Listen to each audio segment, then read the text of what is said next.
Hello दोस्तों, मैं आपका अपना हिमांशु पांडे, हिमांशु जीएस मस्ती पांडे सर में दोस्तों हार्दिक स्वागत, अभिनंदन और तहे दिल से दोस्तों आप सभी का हार्दिक स्वागत करता हूं। आज आप लोगों के लिए बहुत ही मोस्ट इम्पॉर्टेंट चैप्टर दोस्तों रॉक लेकर आया हूं, चट्टान लेकर आया हूं। और आज हम लोग दोस्तों यहां से बेहतरीन टॉपिक समझने की पूरी कोशिश करेंगे और आशा और उम्मीद है कि आपको बिल्कुल समझ में आएगा। दोस्तों अगर आप हमारे चैनल पर नए हैं तो आप हमारी वीडियो को लाइक करें, शेयर करें और सब्सक्राइब करें। बहुत बहुत धन्यवाद दोस्तों। देखिएगा, सबसे पहले दोस्तों बात ये आती है कि स्थल मंडल पर पाए जाने वाले सभी पदार्थों को क्या कहा जाता है? चट्टान। सबसे पहले लोगों को दिक्कत ये आती है कि चट्टान कहते किसको हैं। ध्यान रखना, स्थल मंडल पर जितने भी पाए जाने वाले पदार्थ हैं उनको क्या कहा जाता है? चट्टान कहा जाता है। स्थल मंडल पर जितने भी पदार्थ पाए जाते हैं उनको सबको क्या कहा जाता है दोस्तों? चट्टान कहा जाता है। चट्टानें किनसे मिलकर बनी होती हैं? तो आप बहुत आसानी तरीके से समझा सकते हो कि जब बहुत सारे तत्व आपस में मिले तो बनी क्या? खनिज बने।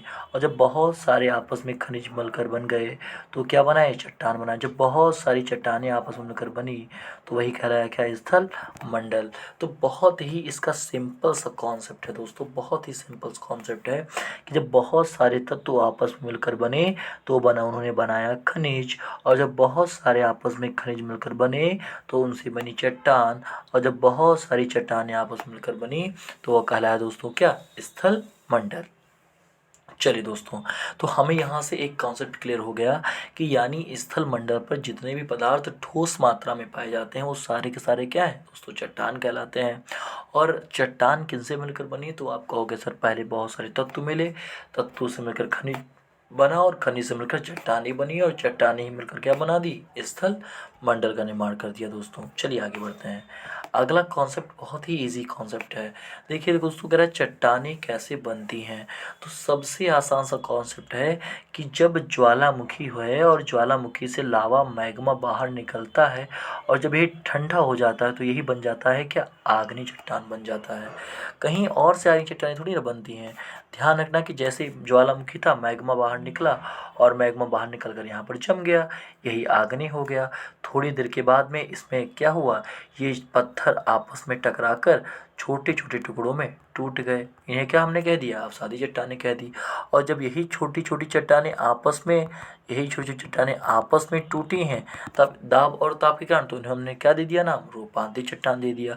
तो वही कॉन्सेप्ट लिखा हुआ है कि ज्वालामुखी है और वहाँ से मैग्मा बाहर निकला और वही मैग्मा ठंडा हो गया। तो जब वही मैग्मा ठंडा हो जाएगा तो वो क्या कहलाएगा फिर दोस्तों? आग्नेय चट्टान कहलाएगा। देख सकते हो आप यहाँ पर। और यही आग्नेय चट्टान फिर आपस में टूट टूट कर अवसादी चट्टानों के रूप में निर्मित हो जाएगा।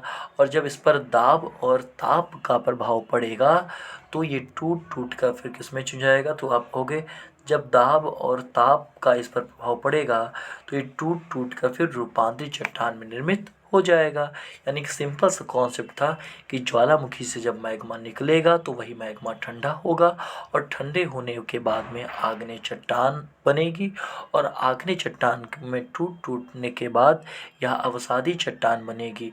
और यही अवसादी चट्टानें जब आपस में दाब और ताप के कारण टूटेंगी तो यही बन जाएगी दोस्तों रूपांतरित चट्टान। देखते हैं दोस्तों हम लोग यहाँ पर कि आग्नेय चट्टान कहते किसको हैं और किसको हम यहाँ पर आग्नेय चट्टान नाम देंगे। तो आप देखो यहाँ अग्नि लिखा है, इसको आग्नेय चट्टान पढ़िएगा।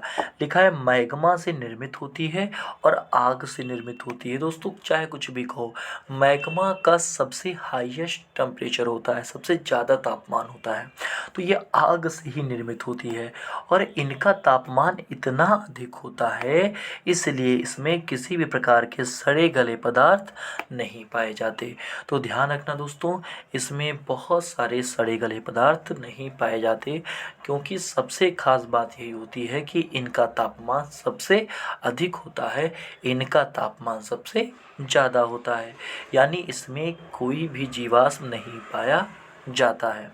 और दोस्तों एक बात ध्यान रखना कि जब कभी भी किसी प्रकार का कोई जीवाश्म नहीं पाया जाएगा तो ये पक्का हम कह सकते हैं कि इसमें किसी भी प्रकार के पेट्रोलियम के अवशेष नहीं पाए जाएंगे।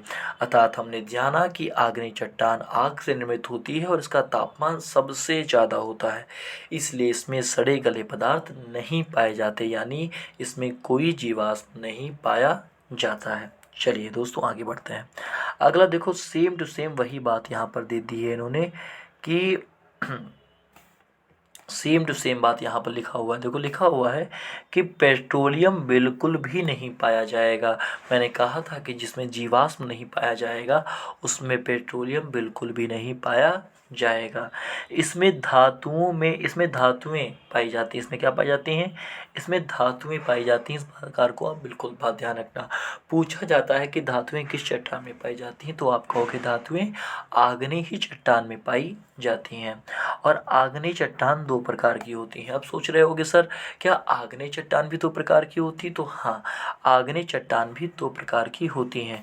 पहली होती बाह्य आग्नेय चट्टान और दूसरी होती है आंतरिक आग्नेय चट्टान। सर ये कॉन्सेप्ट कैसा है मुझको समझ में नहीं आया कि बाह्य आग्नेय चट्टान क्या होती है और आंतरिक आग्नेय चट्टान क्या होती है। देखो मैं आपको समझाता हूँ। जैसे कि ये एक ज्वालामुखी है, ये एक ज्वालामुखी है और ज्वालामुखी से इस प्रकार का लावा बाहर की ओर निकला। इस प्रकार से बाहर की ओर क्या है, लावा आपका निकला। और कुछ जो लावा है वो अंदर यहाँ पर इस प्रकार से जम गया, कुछ लावा अंदर इस प्रकार से यहाँ पर इस प्रकार से जम गया, इस प्रकार से अंदर भी जम गया।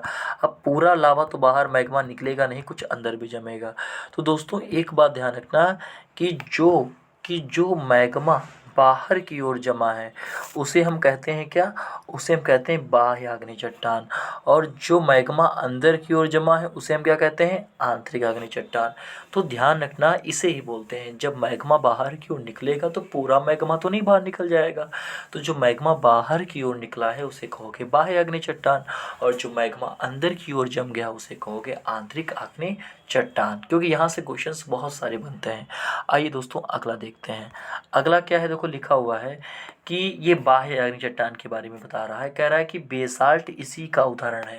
यानी आपसे पूछेगा कि बेसाल्ट किसका उदाहरण है, तो आप कहोगे आंतरिक चट्टान का। और आंतरिक चट्टान किसका भाग है, तो आप कहोगे आग्नेय चट्टान का। तो ध्यान रखना बेसाल्ट आग्नेय चट्टान का ही उदाहरण है और इससे रोड बनाई जाती है।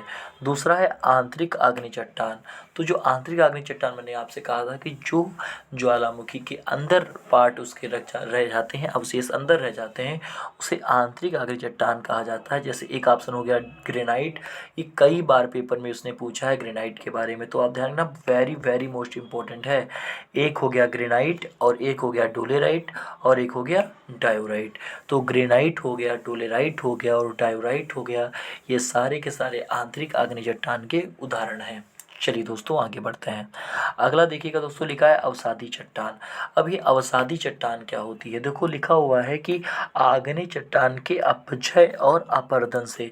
कहने का तात्पर्य केवल सिंपल भाषा लैंग्वेज में ये है कि जब बहुत सारी आग्नेय चट्टान आपस में टकराती हैं तो वो छोटे छोटे टुकड़ों में टूटती हैं, और यही जब अपक्षय होता है तो अपरदन में बदलता है और फिर अवसाद का जमाव होता है और फिर इनमें परतें परतें जम जाती हैं और इसमें जीव जंतुओं का जीवाश्म भी पाया जाता है। अब जैसे आप समझिए, जैसे आग्नेय चट्टान थी और वह टूट टूट कर छोटे छोटे टुकड़ों में टूट गई और फिर उनके ऊपर अवसाद का जमा हो गया। अब टूट टूट कर जैसे इस प्रकार से जम गई। जैसे मैं आपको समझाना चाह रहा हूँ, जैसे ऐसे, जैसे कि ये पूरी की पूरी आग्नेय चट्टान थी। अब आपस में इन्होंने आपस में टकराई। अब टूट टूट कर छोटे छोटे टुकड़ों में टूट गई और इनके ऊपर एक लेयर बनती गई और इनके ऊपर एक इस प्रकार की लेयर बनती गई, इस प्रकार की लेयर बनती गई और इसमें इस प्रकार की लेयरें पाई गई। और यही जब लेयरें पाई गई तो क्या हुआ कि बहुत सारे जीव जंतु या पेड़ पौधे इसी के भीतर दब गए और इनमें इनकी मौत पहले से हो गई होगी जीव जंतु की, और वही इसमें भी पाए गए। तो जब इसमें जीव जंतु पाए जाएंगे तो इसमें पाया जाएगा क्या? जीवाश्म पाया जाएगा। तो आप सिंपल लैंग्वेज में ध्यान रखना कि जब बहुत सारी अग्नि चट्टानें आपस में मिलती हैं तो आपस में टूटती भी हैं टकराकर, और टूटने के पश्चात वही छोटे छोटे टुकड़ों का जमाव हो जाता है। और जब जमाव हो जाता है तो परत दर परत जमाव होता रहता है और जीव जंतु मरते रहते हैं और उसके अंदर दबते रहते हैं, और इसी प्रकार से यह आबशादी चट्टान बनती है और इसमें किसी भी प्रकार का कोई भी जीवाश्म नहीं पाया जाता है। जिप्सम, चूना पत्थर और बलुआ पत्थर इसी का उदाहरण है। ध्यान रखना दोस्तों, वेरी वेरी मोस्ट इम्पोर्टेंट यहाँ से पॉइंट है कि जिप्सम और चूना पत्थर और बलुआ पत्थर किसका उदाहरण है? तो आप कहोगे अवसादी चट्टान का उदाहरण है। चलिए दोस्तों आगे बढ़ते हैं, अगला देखते हैं। अगला है रूपांतरित चट्टान किसको बोलते हैं। तो बहुत ही आसान है रूपांतरित चट्टान। आप देख लो यहाँ पे लिखा है रूपांतरित चट्टान किसको कहते हैं। तो आप कहोगे पृथ्वी के दाब और ताप के प्रभाव से टूट कर बनने वाली चट्टान क्या कहलाती है दोस्तों, रूपांतरित चट्टान कहलाती है।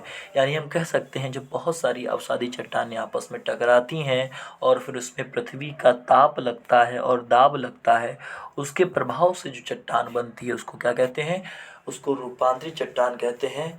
और संगमरमर दोस्तों इसी का उदाहरण है। बहुत ही अच्छा क्वेश्चन है दोस्तों। संगमरमर जो होगा दोस्तों ये इसी का उदाहरण होगा। और इसी के बाद हम दोस्तों अगला आपका टॉपिक लेकर आएंगे पार्ट 2। आप बिल्कुल परेशान ना हो, पार्ट 2 बहुत जल्द लेकर आने वाले हैं जिसमें यह बताया जाएगा कि कौन सी चट्टान किसका उदाहरण है। तो आप लगातार इस वीडियो के साथ बने रहें और हम आपसे फिर मिलते हैं दूसरे वीडियो में। बहुत बहुत धन्यवाद दोस्तों, आज के लिए इतना ही।